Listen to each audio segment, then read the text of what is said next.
Okay, well, we have finished World War I, and we are ready to move into the 1920s. And the 1920s are a great decade. A lot going on that's happening in this decade. It is a time of change, just a time of fun. I mean, the whole time period just sounds like a good time. Underlying all of that, though, are some real cultural and societal difficulties and really problems that lead to the Great Depression. So let's get started. And today we're going to look at 7.1. We're going to look at the scientific innovations and cultural transformation of this time period. And as you can see by looking at this period, they had a good time. I'm not saying that it was a safe time. I'm just saying they had a good time. As you can see by these women dancing along the edge of a taller building. One thing about the 20s is that the 1920 census showed that at this point more Americans now lived in the city, in urban areas than in rural areas. Now that's a big deal because there are very big cultural differences rather, between country living and city living. So one of the things that you tend to see in bigger cities is a liberalism that doesn't exist in rural settings. Those who live in rural areas tend to be more conservative, okay? So in the 1920s, we begin to see this movement that questions. And what we're going to talk about specifically is higher criticism. And really what they're questioning is the Bible. They're questioning creationism. Did God create the earth, or are we going to believe Darwin's theory of evolution? And so you begin to see this questioning of their beliefs, of those conservative beliefs. And the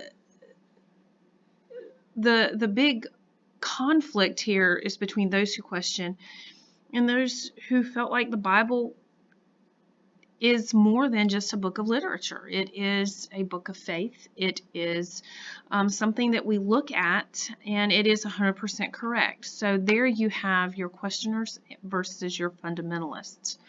And I would say that most of your states at the time tended to be conservative, okay? 25 states at this time had legislatures passed laws making the teaching of evolution illegal. Okay, and this, of course, is going to lead to the Scopes trial. And the Scopes trial occurred in Tennessee, and a teacher by the name of John T. Scopes was put on trial for teaching evolution. Now, he was not really a biology teacher. He was a math teacher. He's also a baseball coach, and he is going to accept a challenge that had been put out there by the ACLU. And essentially, they said that if anyone will teach evolution, if they are arrested, then the ACLU would provide a lawyer for them for free. So John T. Scopes is going to take them up on that offer. He's going to teach evolution. He will be arrested and he will be charged.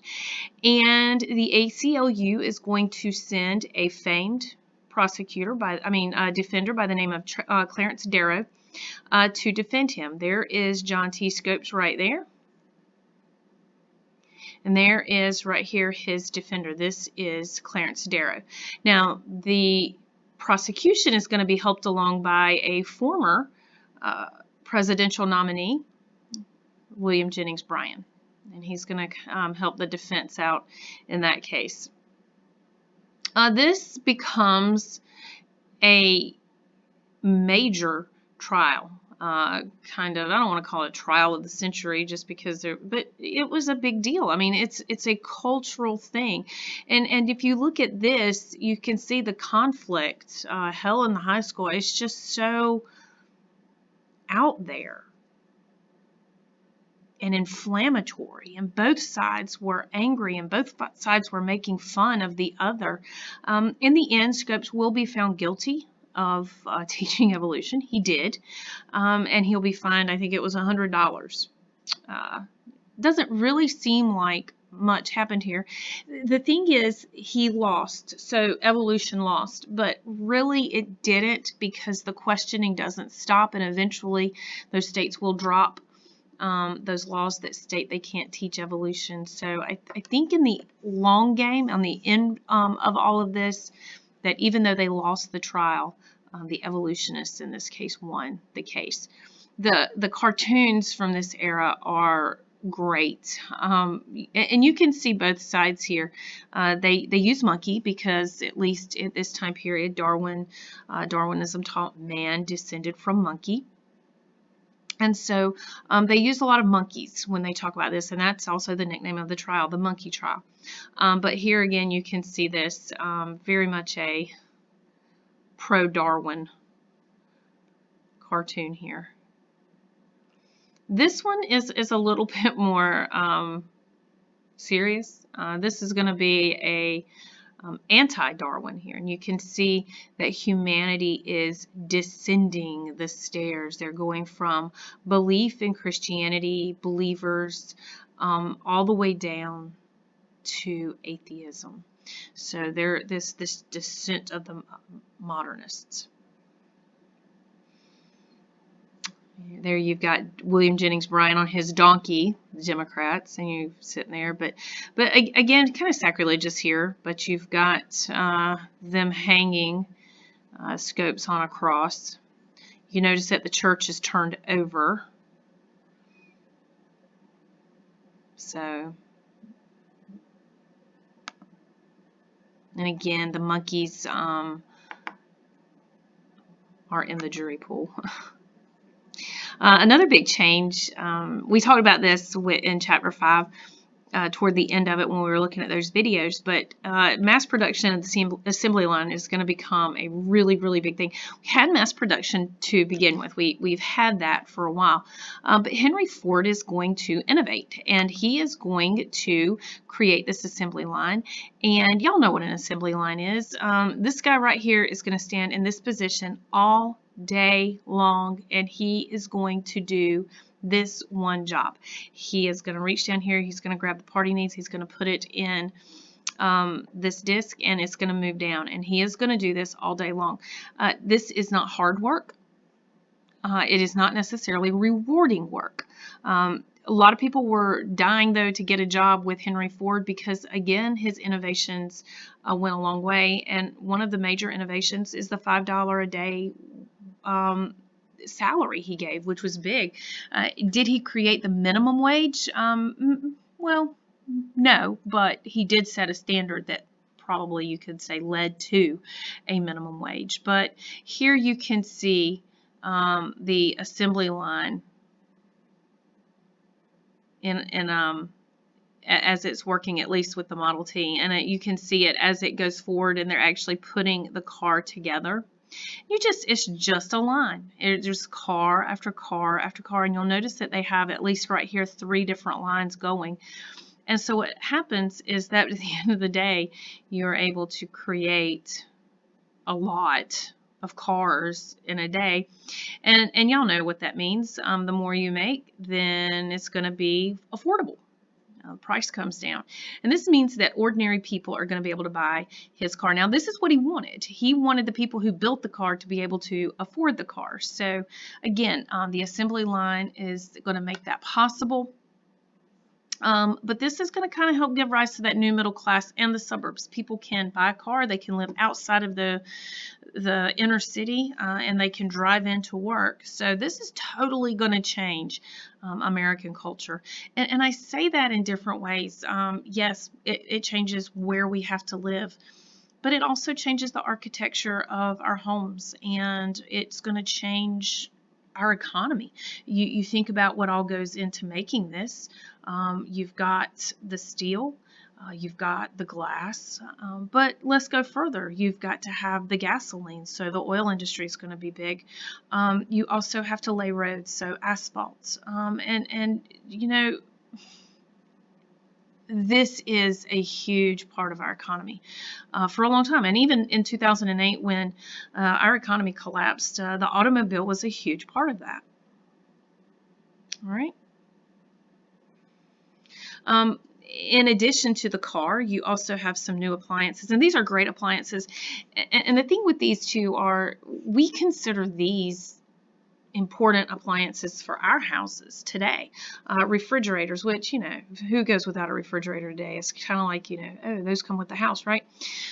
They don't, but you got washing machines, vacuum cleaners, sewing machines, you've got toasters, you've got irons, just all kinds of great little gadgets that's going to make household chores easier. And it's going to kind of trim down the time that women particularly need to do it. And so it opens up some leisure time for some of those other leisure activities, especially if you live in the city. Shows, dinners, sporting events. Baseball was becoming really big at this time. And here I'm just going to have some pictures, and you can see some of the great, and the way they looked in the 20s, and some of these are the 1930s, but you can see some of the great appliances that were created, but also some of the names. Look, this is a Hoover. Hoover still exists today. And then you can look at the price. Now, this doesn't seem like a lot to us, but that was really expensive in 1926. I love this. You've got your percolator. You can make your coffee, but also, too, a toaster. Perca toaster. Pretty good. KitchenAid. Again, this looks almost exactly like the KitchenAid mixers today. I will say exactly like it. But KitchenAid is a name that's still around. This is great. I don't know that this could be put into a paper or magazine today. Very sexist, but still funny, It's talking about wives looking at this for what they want for Christmas, and show your husband, and if he doesn't buy it for you, cry just a little. Nobody likes to see a crier. He'll buy it for you. The washing machine, now this has come a long way. It had to be next to a sink. It didn't have its own, you don't hook it up to its water source. The water comes from the sink. You've got the hose. And this is just going to agitate and move it around and wash it good. But then once you've done it, you don't have a spin cycle. You put it through the wringer, okay? And literally you wring the water out of it in a different manner. There's another one with the wringer. Okay, it's a mixer, KitchenAid. At the same time, we begin to see a national culture emerge, and a lot of that has to do with our media and movie industry. Media is gonna become a mass media. National magazines, radio has become big at this time, and you've got shows that are heard across America, movies that people go to see, and so for the first time, people on the East Coast and the West Coast are listening to the same shows, they're watching the same movies, they're listening to the same language, and they see the same fashions, and they're doing it all together, and so it really brings us closer together as a nation. Okay, but it's easy for businesses to reach people nationwide with their ads in these magazines. Those news stories that are put out by the Associated Press make it throughout the whole country because of those magazines, and to some degree newspapers, not as much. That's more local, but it's amazing what happens here. But this is going to help create a national culture. And again, some of these are magazines that exist today or have just really gone out of business within the last few years. We're beginning to see the end of print, I think. But these are some big name magazines and were for many years. Here you have the radio. Notice that everybody gathers around the radio the way we used to gather around the TV. And I don't know that people do that anymore either. But radios were expensive, and you usually had one radio per home. Okay, you've got your movies, Don Juan. Because of the products that are out there, and the products, those appliances, the cars, and then the mass advertising, which pretty much told people what they needed, and that's the big thing here. Advertising is going to change our perception of goods. Today we look at the fact that we need a refrigerator. And we probably do. Our food today has to be refrigerated. But if you consider things then, it wasn't a need. They had made it for years, forever really, without a refrigerator. But now you need it. You need a washing machine. You need an iron. You need a vacuum cleaner. And eventually you need a car.